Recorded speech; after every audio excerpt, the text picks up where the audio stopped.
Hi, everybody. Did you know that you can sponsor episodes of Ridgewood Talks? Well, yes, you can. And sponsoring our show is a great way to connect your brand or service with our amazing local community. For details, please email us at ridgewoodtalks@gmail.com. On this new episode, we're sitting down with Anthony Cavo, one of my favorite Ridgewoodians. Anthony is a Ridgewood High School graduate, class of 74. Yay! He is also a physician, author, an antiques expert, and a gifted storyteller. Keep it right here to learn about the Ridgewood Historical Society and Museum. This episode is brought to you by World Flats, Ridgewood's spot for plant-powered and delicious flatbreads and bowls, located on the corner of Walnut and Ridgewood Avenue. It's all happening right now on Ridgewood Talks.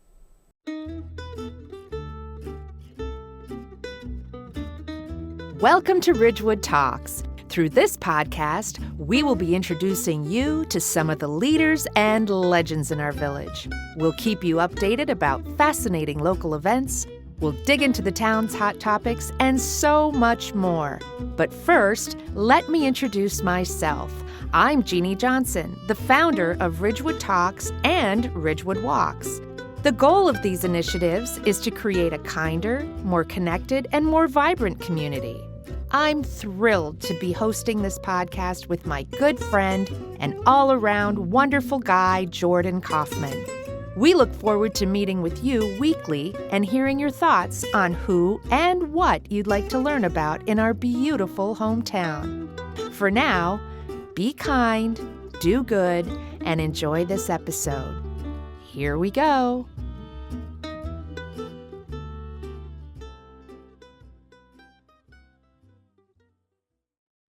Hey everybody, and welcome. I am so thrilled to have my friend Anthony Cavo in the studio with us today. He is truly one of the most interesting people I have ever met. Anthony is a Ridgewood High School graduate. He's a physician, an author, an antiques expert, a historian, and an invaluable member of the Ridgewood Historical Society. He's curated several incredible exhibits at the Schoolhouse Museum using treasures from his very own extensive antique collection.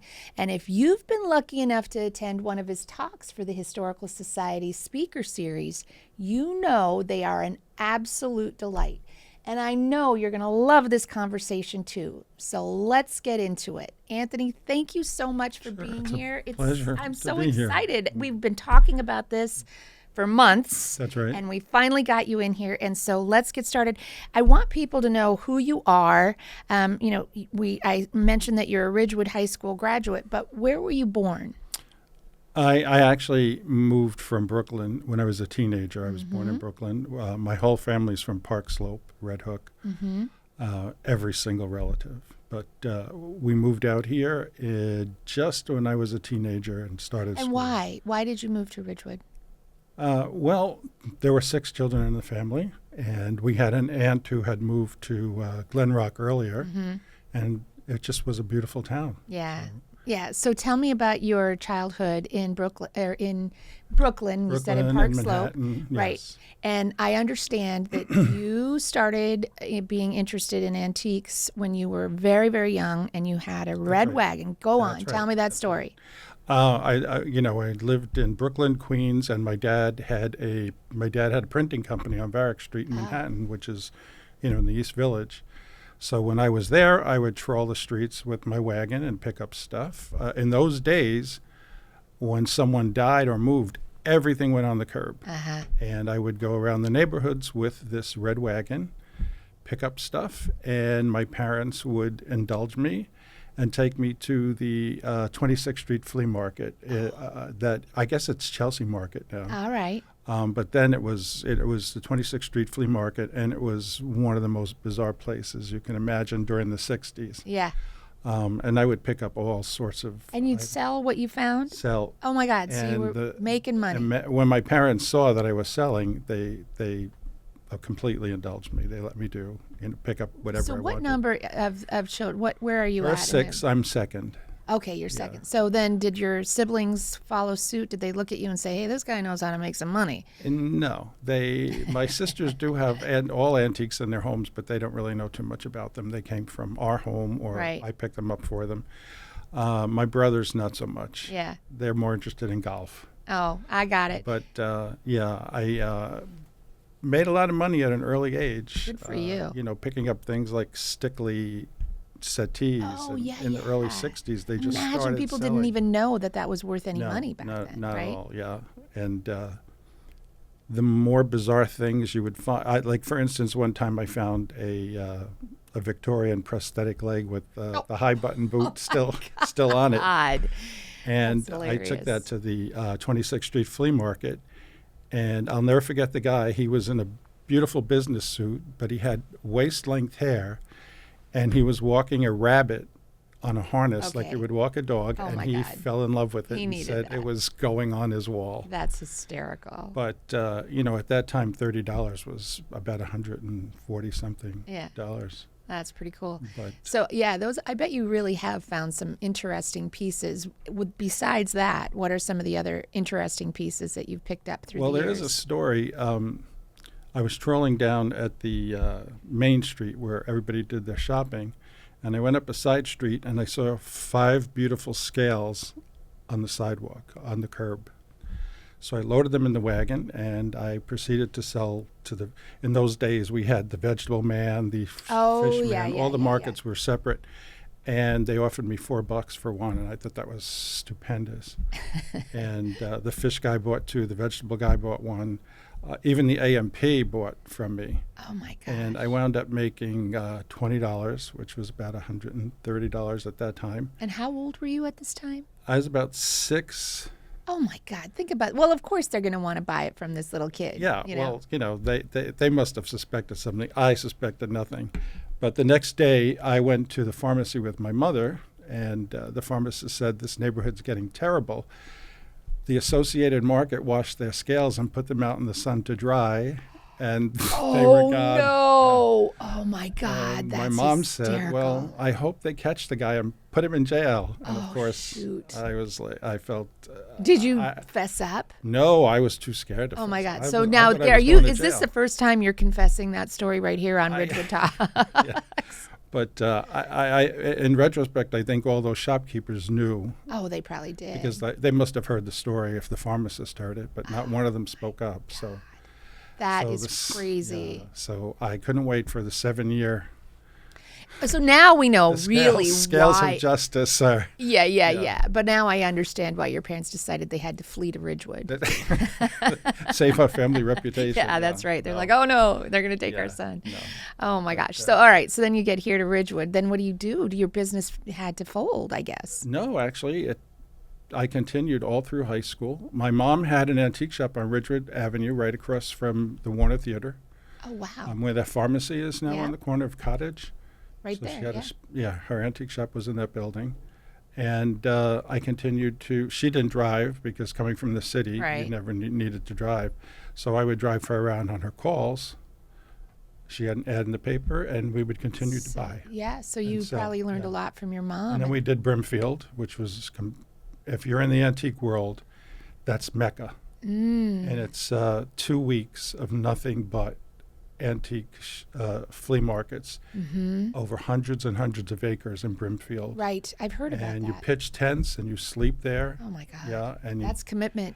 for 3 days you take your tent down, you move to another field for another 2 days, break your tent down, Good move God. to but you wind up Is this still selling happening everything. too? Yes, is it as It's big not as it as was? big as it Yeah, was, see, because yeah. I didn't find like it's kind of unfortunate in a lot of ways that as much as we keep saying reduce, reuse, recycle, people really don't do that anymore. They're not picking up antiques anymore. So what do you think we can do to solve it's that interesting. issue? Geographically, yeah, they're picking them up down south. They're Oh, picking them up interesting. in the west. But the northeast, I think we tend to go with whatever's in the magazine. Yeah. But certainly they're selling well in the south. Well, that's And, good to know. And also they had less antiques than we did, especially after the war. A lot makes of their sense. stuff was lost. But yeah, there's quite an interest because our magazine surprisingly still has about 50,000 hard copy subscribers. Talk And to me it's- about the magazine. When you say it's our magazine. Covell's Antique Trader. Okay. I'm a contributing editor there, and I write articles. Mm-hmm. And I have a Ask the Experts column, and people send photographs and information in, and then I discuss what these items are and the value. We have quite an online presence.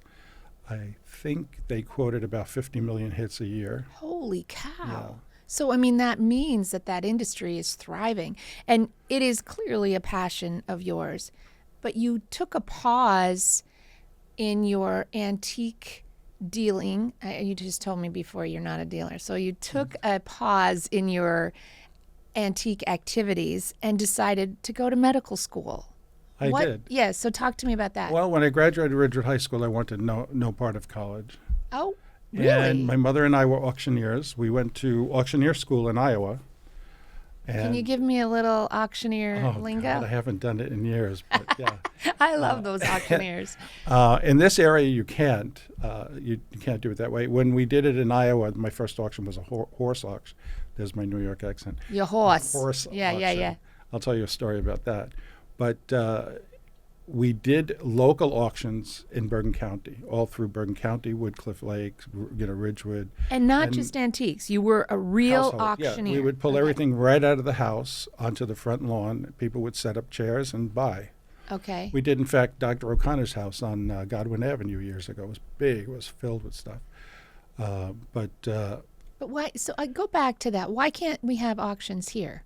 I think there's a lot more statutes and laws now preventing, in terms of traffic, in terms of people, insurance. So it's not that the auctioneers are bad. There's very few things. auctioneers here now. Well, that's probably true auctioneers in And general, too. the thing is, we did have auctions, in-person auctions, and then when COVID came, the auctioneers discovered they could do better without having to rent a hall and do online auctions with small items. That's why big furniture is not selling. You can't mail it. Yeah. So makes sense. all the local auctioneers that we have, in fact, we have Leighton, who's in Waldwick, they do smalls. Okay. So it's thriving. Their business is just completely thriving. That's good. They're called the New York Auction House in New Jersey. But when I came back here from Iowa, I was the youngest auctioneer in a New York City gallery I'll be at the darned. age of 18, and I started my spiel, and no one was bidding. And I Oh, just no. looked at the crowd, and then they just started applauding like it was a show. Oh, And then the owner of the gallery came up behind me and said, "We don't do that in New York. We do 100 advance, 50." Yeah. So. oh, I see. So you can't do that. So you can't do Gonna that. have a 100, 100, 100, 100, two. Hitting the 25, sold. I'll give it to 25 and 30. Hit and I 30. love yeah, that. That's what we did. Yeah. Oh, that's awesome. So I did that in New York, and the crowd just was dumbfounded. And they were like, who is this kid? Right? And then you were so embarrassed, you said, oh, forget this gig. I'm going to go to medical school. Well, I did that for a while. It was nice because I would go around the city consigning pieces for auction or buying pieces for auction. And unfortunately, my mom got very ill, and I took time off to stay home with her. And suddenly the science bug bit me, and I started taking classes. And then I went to Fairleigh Dickinson for my BS. Okay. And then you said, okay, well, so was your mom's illness sort of the catalyst that said, okay, this Well, is my something? mom was a nurse too. Oh, my gosh. So so, you yeah. really did inherit her DNA. So So then from Fairleigh Dickinson, then you went on and from your BA, you went on to go into medical school. And what was your practice? What did you specialize in? Very early on, when I spent some time in the West Indies. Right, I and, remember you telling me that, yeah. Princess Margaret Hospital, it was OBGYN. And it was busy because babies were born just willy-nilly. You know, there was... So you they were always having babies from age 14 on. Oh, my God. And it was quite an experience. Do you know how many babies you delivered? I delivered by myself probably about 30. I have every single name still in my book. But certainly I was involved in more. And then we did abdominal surgeries. Did a lot of abdominal surgeries. So you went to the West Indies. How long were you there?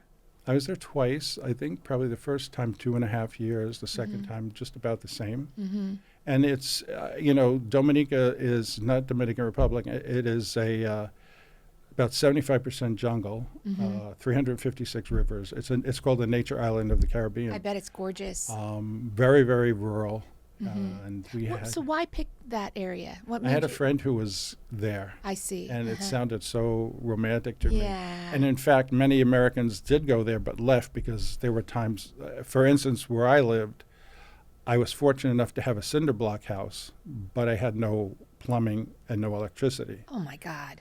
So I would have to get That water is crazy. Going the from standpipe Ridgewood, New Jersey to this. And I like- loved it. I loved it. I really did. The people were wonderful, but a great experience. And Did you travel around the Caribbean at that time then too, or I did you did. just Yeah, pretty we much would stay go there? by little Yeah. planes, which I would never do anymore because, they were bumpy. You would hit your head. They were so small. Oh my And God, that in was fact, one time we got in the plane and the co-pilot got in and somebody ran up and knocked on the door and said, "You have room for one more," and they kicked the co-pilot out. So, so yeah, that's the kind of flying they do. They're not regulated as we are here.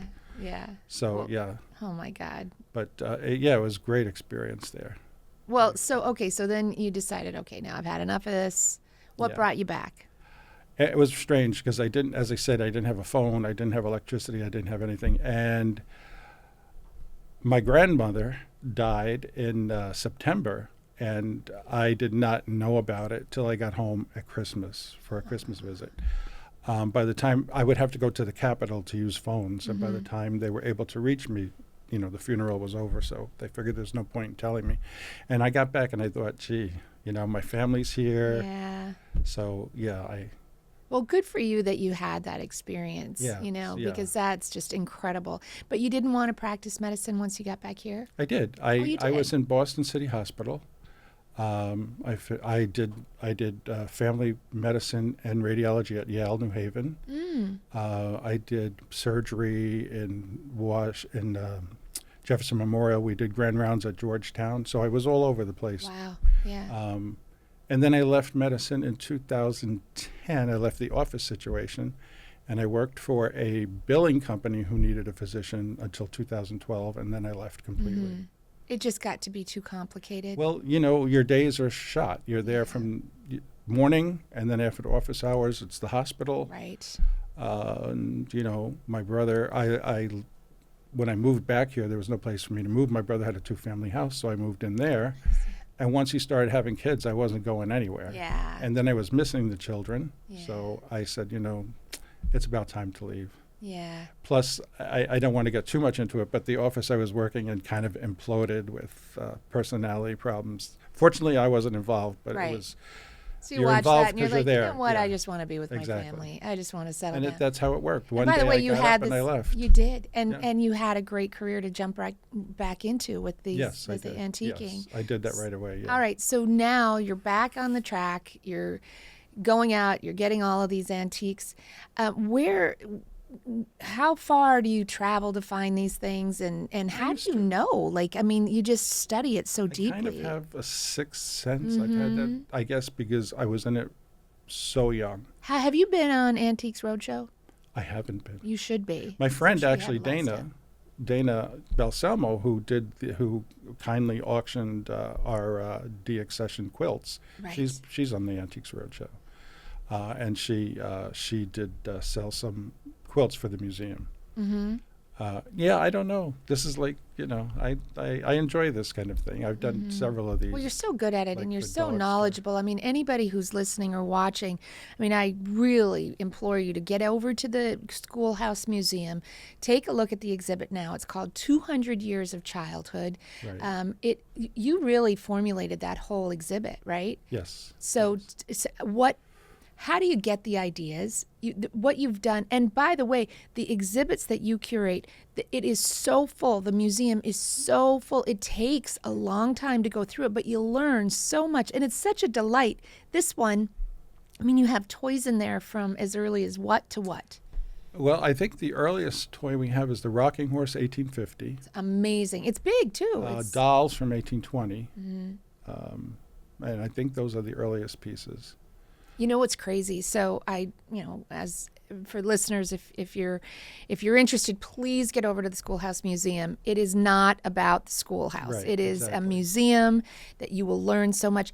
And it's funny, we've had a bunch of school groups come in, and I've been a docent, and the kids are so creeped out by they're dolls. so creeped out by the clowns and the dolls. Even I had a little girl, and her grandmother came in a couple weeks ago, and I said, "Oh, there's little dolls in the back, cabbage." And the little girl came back, and I heard her like screech. Yes. And I went back there, and she was creeped out by Cabbage Patch dolls. Crazy. And we had one completely break down in tears, frozen in fear when she saw the ventriloquist dummy. Yes. Oh, yes. The kids But do not like I've this. questioned them. It's interesting. And they all relate it to movies they've seen, like Chucky. Interesting. So this is the association they're making, these children today, with dolls. Dolls are murderous. Dolls are creepy. Oh, God. Isn't And that this crazy? is all, Look there at are what we've many, done. many movies. And I don't know why these children this young are watching that kind of stuff, thing, yeah. but this is what they tell me. Yeah. It's like Chucky or Bride of Chucky. Yeah.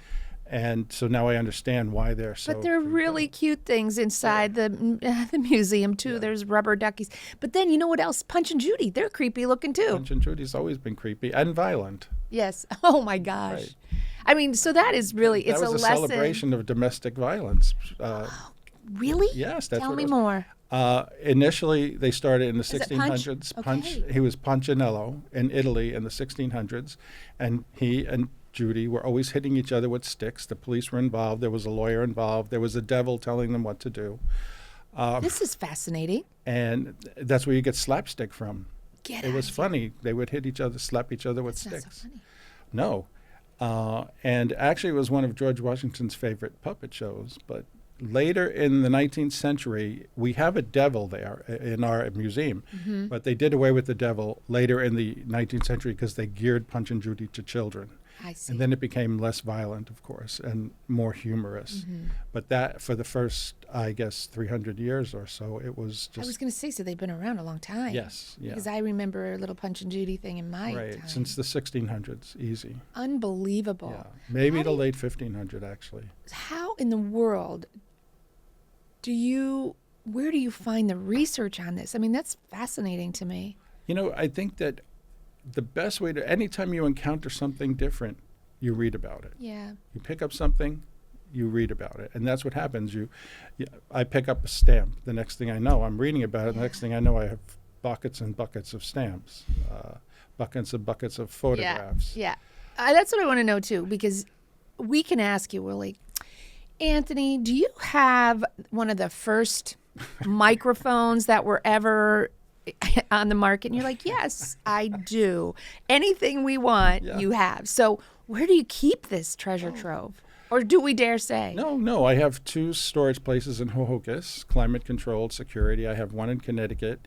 And right now I have some cartoon cells in my car in the garage downstairs. So my car is usually a moving storage like it. facility. Yeah.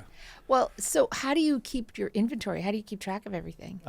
It's all in It's my just, head. it's all in your head. Oh, And God. when I go into storage, I know where to look. Yeah. Yeah. It's So a lot I to can- keep track it's- of. It's What would you awful lot. estimate your fleet? I don't know, what do you call it? What do you estimate the value of it? Oh God, You I you even couldn't do begin. it. There's just I mean, one little box might have 6 vinaigrettes from the 1700s in it. So I mean, come on. yeah. I can't believe it. So there are a lot of really cool things. I don't know if you were part of procuring the George Washington document. No. I Okay, so wasn't. tell Yeah. us about But some of the things recently, that are at the museum that are very valuable. We have the George Washington letter. Mm-hmm. It's quite fascinating. It's 2-sided. Yep. It was from Blackjack. He was talking about naval maneuvers of the English. I was fortunate enough to be able to have a woman donate a tea set that belonged to one of the signers of the Declaration. So amazing. We have that. We have a Lincoln document. We have a broadside from My American Cousin, which was the play he was watching when he was assassinated. Wow. We have continental money, or fractional currency from the time of the Revolution. We have some Revolutionary War weapons. And we have an extensive uniform collection. I'm happy to say that within the past couple of weeks, we were able to get a complete uniform from a Ridgewood Vietnam vet. I'm super excited. And he donated his grandfather's World War II uniforms.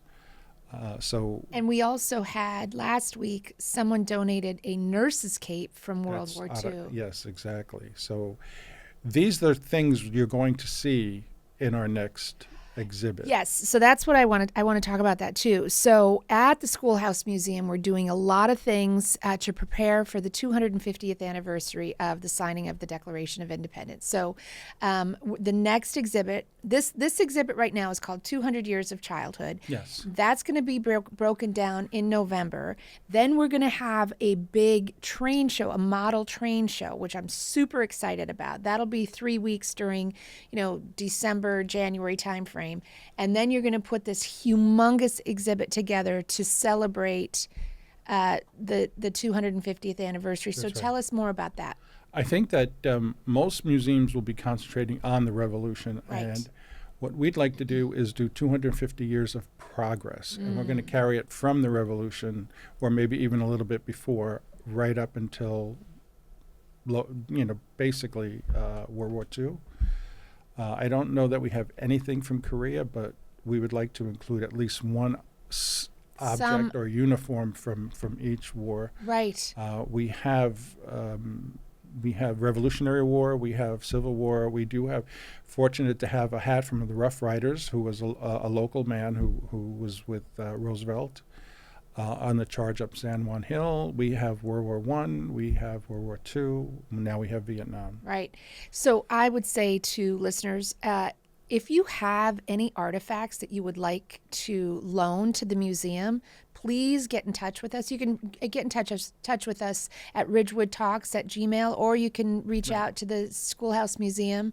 That's schoolhousemuseum at gmail.com. Yes. Yeah. So reach out if you have any artifacts that you'd like to include in that incredible exhibit that's coming up. Yeah. I mean, I don't want it to sound like it's going to be all war stuff. That's just going to be a small section. It's going to be anything that has to do with progress of the people as a nation. I love that. Yeah. And also, I might add that we're also collaborating with College Club, and we're going to do a house tour. That'll be the first house tour that we've had in Ridgewood since 2019, and that's also going to kind of stay in that theme of 200 years of progress. So we have a home that will hopefully be featured in the house tour that was built in the late 1700s. We're going to go through and take a look at that Shedler property, so people can understand that too, because there was a sword that was found on the property, right, from the Revolutionary War. Do you want to expound on that a little? That is in our collection. It was apparently left by a British soldier who was camping in the loft. And I don't know why he hurriedly had to leave, or if he just simply forgot it, but the sword was forgotten there. And it's in mint condition. Yeah. It's just beautiful. And the family kindly donated it to the Which to I the love. museum. Yeah. Yes, And I exactly. think that's what I love too so much. Families that have moved out of Ridgewood, they have donated many of their things. We've had to things us. shipped from California recently, two items, in fact. And then we've had Sally Hempson, who was a Bogart, and she donated much of her family's quilt collection. And recently she donated a very, very rare doll to the collection, which is now on display at the museum. We're so lucky, and because you're able to talk about these items in such great detail and go deep into the history of it. And so I really appreciate that. And I love going to your talks at the museum because you teach us so much, and you really do make us laugh. I loved, you had one talk about the many hats that we wear, which was so enjoyable. All of the different hats from different generations and why they were formed this way, why some were a top hat, some was a beret, the feathers. What was really interesting to me is learning that women would put these feathers in their hat. Go ahead and tell us a little bit about that. Actually, back to the hat thing before I go to the feathers, there was one expression you mentioned, which I loved and I used in the hat thing, was he's all hat, no cattle. Yeah. Yeah, all hat, no cattle. Yeah. But many of the birds were on the brink of extinction around 1900. Egrets, herons, birds of paradise, any birds with brightly colored feathers. And they were used for women's hats. In fact, the hats were so large that very often the entire bird was on the hat. even with the spread wings. And was that like a sign of Wealth. Yeah. Conspicuous consumption. Yeah. The more feathers. At one time, feathers were worth more than gold in terms of weight. Really? Absolutely, yes. And so that, I mean, it's ridiculous to So think that it was just egrets for were adornment. shot, and it's interesting that 2 women in Massachusetts recognized what was happening, and they contacted all their women's clubs, and they said, we have to stop using feathers. And that's how the Audubon Society was started. And they were so influential, it spread so quickly, and fortunately only one bird did go. The American parakeet became extinct, but the rest have come back in strong numbers. I love that story so much. I also really, really loved your talk about dogs. And I know that you've written a lovely book about it too. So tell us about this book. Hold it up. Show our viewers. Where do I? Right here. Turn it right around. Okay. Right here. This camera right there. Okay. It's Love Immortal. Yes. And so it's published by HarperCollins. It's a beautiful hardcover. It's gorgeous. And it's got about 250 photographs of people and their dogs from 1840 to 1940. And anything you might want to know about a dog in between. What I find fascinating is prior to I have a very large photo collection, and I was categorizing them, and I said, wow, there's a lot of people with dogs. Prior to doing the research, I just assumed that dogs were just used for work. They weren't treated kindly. They were outside, not inside. And, I find that not only wasn't that the case with many, many dogs, these people actually spent a lot of money to bring dogs to fancy studios to have their images taken. And the earlier pictures, like from 1840s and 50s, the exposure time could have been up to 1.5 minutes, which meant you must remain completely still. And to get a clear image of a child or a dog at that time was the photographer was brilliant. And also incredible training on the parent and the owner's part too, Yes, because exactly. those pictures that you showed at that talk and in that book, it's remarkable that they're beautiful images. Yeah. I have images of dogs with very fuzzy tails because they wag the tails, and all you see is a blur. But yeah, there are many photos of children with their dog, and they're beautiful. They're crisp. They're clear. But a lot of the information in here is also just fascinating. Things that I never knew about dogs, but and it's just filled. Oh gosh, the nose. Tell me. The dog's nose. If you look at a dog's nose, there are slits on the side.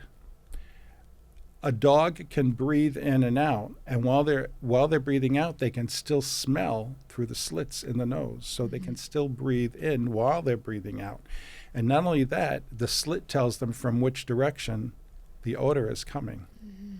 And trained bloodhounds are the only animal who can give evidence in a court of law. What? Yes, trained bloodhounds can give evidence. Explain that to me. Well, they track the people, and I see. they have trackers on them, and that comes in, and that is used as evidence. And what about you? You taught me because I had bagels. They were a cross between a beagle and a basset hound, and you told me about the white tail. What? Yeah, they bred for beagles. They bred beagles with a tip of white on the tail, so that they could distinguish between them and the prey or the fox. Once they were in bushes, they would see that white tip, ding, ding, ding, ding. Yeah. and they'd know that not to shoot that was the dog. Yeah, so they bred them specifically with the tip of the tail like that. I love that you take the time to learn all of this and then share all of that information with us. This is only one of 4 books that you've written. Tell That's us right. about the other books that you've written. The first was Yesterday's Bride, and it has photographs from 1850s to 1930s of brides, and anything you could possibly want to know about a wedding. Why the bride stands here, why the groom stands there. Anything you want to know is in that book. I remember that. There was a nice exhibit on that too. Yes, we had a wedding exhibit. And then the 3 subsequent books were Yesterday's Child, because there's so much information about children, and I had such a vast collection, we did a series of 3. Well, that takes me to a piece in the museum, an exhibit in the museum about vaccinations. It's fascinating to me that we are kind of turning the clock back on vaccinations. But do you want to talk a little bit about that piece that you have in the museum? This is the quarantine signs. Well, there's the piece where there's a baby casket in front of that. Yes, there is. Unfortunately, during the 19th century, the infant mortality rate was 45 to 50% before the age of 5. So you could expect to lose half your children before the age of 5. Unbelievable. It went as high as 75% before the age of 16. So what you'll see is an infant's coffin, and next to it in the showcase, you will see dolls dressed in black. And these dolls were actually given to young girls because they knew that as women they would have to prepare a funeral for a relative. So they played with these funeral dolls when they were youngsters. They had little caskets. They had people in mourning clothing. And you'll also see a photograph of a woman in complete mourning, which is also fascinating in itself because these women would have to wear completely black for a year for a first-degree relative. And when they went out in public, they had to wear a veil. And the danger with that, they weren't supposed to be seen. They weren't supposed to have any makeup, or they weren't supposed to look happy. The danger was that the black dyes were filled with heavy metals. Oh, my gosh. And these women would be scarred.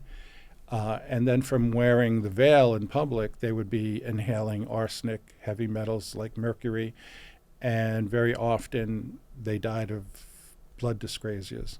And, you hear people saying they died of mourning. They literally died from mourning. From mourning. Wow, that's fascinating. Mourning was tough on women, very, very tough on women. This isn't in this exhibit, but it's something that was really fascinating to me. When in the last exhibit, we had this long white dress that babies used to wear. Yes. And can you? There's one there now. Actually, yes. That is still there. But tell us the reason why. I mean, it's tiny, tiny little arms because it's an infant, and yet the dress is 62 inches long. Yeah. That's another thing. Conspicuous consumption. The longer and the more lace, the wealthier you were, and you put your baby in your carriage and walking around. But they did wear these what they call slip dresses until they were able to crawl. And at that time, they would wear shorter dresses. However, mothers who had to take their babies to work kept them in the long slip dress so they couldn't crawl. So that's why these dresses were that long. Because they had to go to work, and they couldn't be following around their little child, right? Another thing that I found really interesting was the gender, the color of blue and pink. Tell us about that. It used to be pink for boys because of the god Mercury. He was red, and blue for girls. And then it switched around the turn of the century. But until age 5, boys and girls dressed exactly the same until they were toilet trained. Boys wore dresses, and they wore and their haircuts were the same. They didn't have their haircuts, boys, until maybe 5 or 6, at which time they would have a breaching ceremony. They'd get pants and they'd get a haircut. The mothers would cry and save the curls, and then the training would go to the father at that point. That's crazy. But yes, they did wear panelettes and everything, exactly what a girl would wear. I love that you know so much about this, and I implore people to come and listen to your talks at the speaker series. The next one that you have coming up is, go ahead. There shouldn't be any laughs in that one. It's going to be Jack the Ripper. Yeah. That's a fascinating subject, and we've had new information recently. Wow! And they're pretty sure they've narrowed it down. So, and they've also included an extra victim based on all forensic evidence. So unbelievable. We'll talk about that. We'll talk about the 6 instead of the 5 canonical, victims. Right. And the latest DNA research. Well, so when is that talk going to be? That is going to be Thursday the 24th at 11. July 24th at 11. Right. And then on my birthday, happy Sunday the 27th. Oh, Oh my gosh. at the Schoolhouse Museum. All right, so July 24th, July 27th, Yes. get your reservations in. Contact the museum, schoolhousemuseum@gmail.com, reserve a seat. Yes. I think the admission price is $5 for It's, members, $10 for $10 non. for members, $15 sorry, for yeah. non-members. Yes. All right, so it's worth every dime because this guy is, as you can plainly hear, he knows the topic at hand. He has researched it as thoroughly as anyone that I have ever met. I mean, it's fascinating the things that you know, and it's fascinating the things that you have in your collection. And I cannot thank you enough for sharing all of that with us, pleasure. right? Yeah. And so you also, aside from the 4 books that you've written, you're also the editor of this magazine. Co-editor, yes. Co-editor of this magazine, and you Or also contributing editor. Yeah. contributing editor, and you also have put other articles out in other publications as well. Talk to me about that. I've done a couple of, for instance, for this book, Dogster magazine, written for the British Kennel Club, the American Kennel Club. Mm-hmm. So whatever the topic is, I'll just try to find a publication that will accommodate it.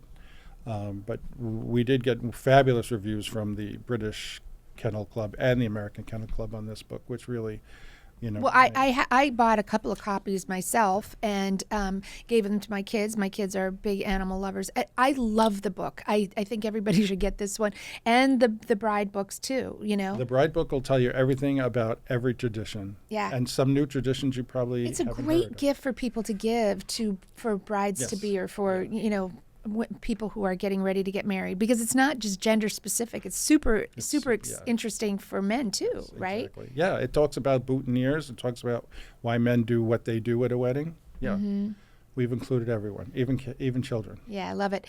Well, thank you again Sure. for everything that you do for our community, and Godspeed on all the things that you're doing in your career too. Well, I guess you're kind of retired, but you're definitely keeping yourself busy. No, this museum is very important because it gives us a sense of identity in our community, and it's also a place where you can learn a lot. Yes, and I just want to emphasize that the Schoolhouse Museum is not a museum for the schoolhouse, and I will make this announcement right here and now that I have put a formal proposal together for our Board of Trustees to actually change the name to the Ridgewood Museum at the Schoolhouse. That's correct, yeah. Right? And so it has exhibits from all over this area, You'll not see just pre-Columbian things. Yes. Right up to toys from the 1950s. Yes. It's not just about the schoolhouse. It is about the history of our country. It's the history of our area, and it is fascinating, and you make it so. And very importantly, there are very many museums in this area, but you will see the same exhibit year after year after year. Right.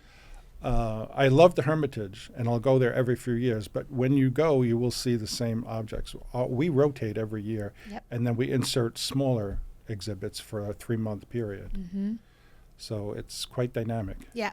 So we're going to hopefully get some more advertising going on that so we can get more people to come and visit and learn more of these fascinating details about our history. So thank you, Anthony, for being here. I really appreciate it. I really appreciate it. And that wraps up this episode of Ridgewood Talks. And now I want to thank you, our listeners, for tuning into this episode. And if you found this conversation helpful, please subscribe to the podcast on all major platforms. That's on Apple, Spotify, YouTube, or wherever you like to watch or listen. And don't forget to follow us on Instagram, Facebook, and TikTok. And I want to give a special shout out to the amazing production team at Ignite Creator Studios for bringing our podcast to life, now with video. And if you'd like to have your very own podcast, please consider Ignite Creator Studios right here in Ridgewood. I'm Jeanne Johnson. Thanks for watching, listening, and supporting Ridgewood Talks. See you next time. This production was recorded at Ignite Creator Studios, digital media and content strategy. Visit ignitecreatorstudios.com.